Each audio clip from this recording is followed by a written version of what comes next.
वही कांग्रेस गुजरात में भारतीय जनता पार्टी को पटकनी देने के लिए 2024 में तैयार है और बिल्कुल अपना स्ट्रेटेजी बना चुके हैं।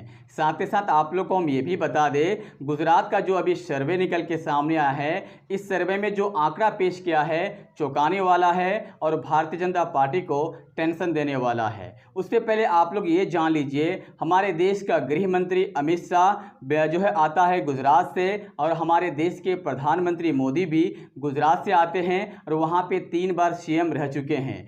3 बार सीएम रहते हुए भारतीय जनता पार्टी वहाँ पे कांग्रेस को कोई जगह नहीं दिया है और मजबूती के साथ लड़े हैं और हमेशा जीत के आए हैं। लेकिन अभी जो है बिल्कुल परिस्थिति चेंज हो रहा है। भारतीय जनता पार्टी को पटकनी देने के लिए, उनके हाथ से वहाँ की किला को छीनने के लिए कांग्रेस बिल्कुल अपना स्ट्रेटेजी अपना चुके हैं।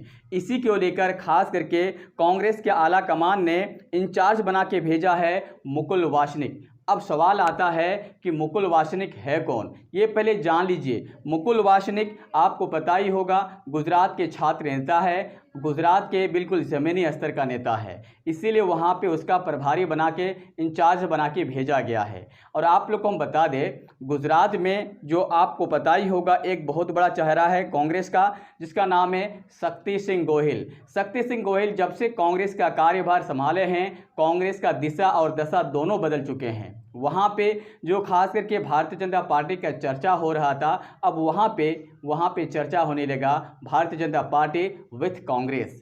हालांकि आपको हम बता दें, अभी जो सर्वे निकल के आया है, उस सर्वे में खास करके बीजेपी को चौंका दिया है। वहाँ पे टोटल 26 सीट है लोकसभा के लिए। हालांकि अगर अब बात की जाए पिछले 2 इलेक्शन की, 14 और 19 की, 14 में भी बीजेपी को 26 सीट मिला था, 19 में भी बीजेपी को 26 सीट मिला था। लेकिन 2024 में ऐसा बिल्कुल होने वाला नहीं है।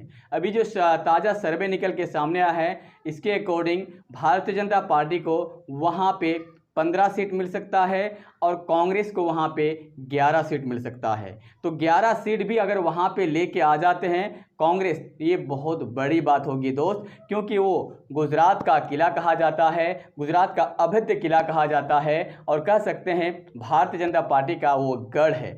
अगर भारतीय जनता पार्टी के गढ़ में कांग्रेस घुस के 11 सीट लेके आ जाते हैं, अभी जो सर्वे आता है, ये सर्वे अगर सच साबित होता है तो कांग्रेस के लिए सबसे बड़ा यह तोहफा होगा और बीजेपी के लिए सबसे बड़ा झटका होगा।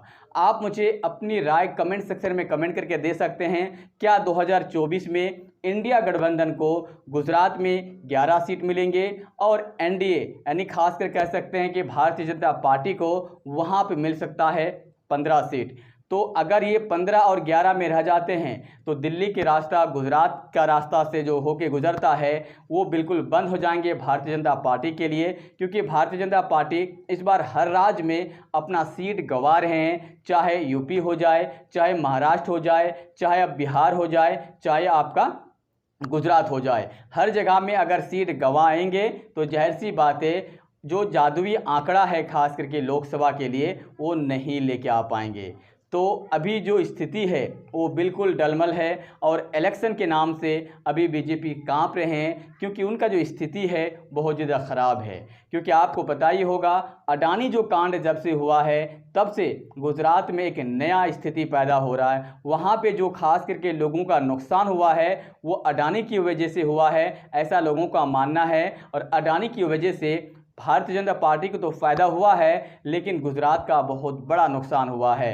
क्या वहाँ की जनता इस बार अडानी की वजह से या फिर मोदी की वहाँ पे महंगाई की वजह से इस बार 2024 के इलेक्शन में कांग्रेस को धुआंधार जो है वोट करेंगे? ऐसा मुझे लगता है सर्वे के अकॉर्डिंग। आपको क्या लगता है मुझे कमेंट करके अपनी राय ज़रूर दें। जय हिंद।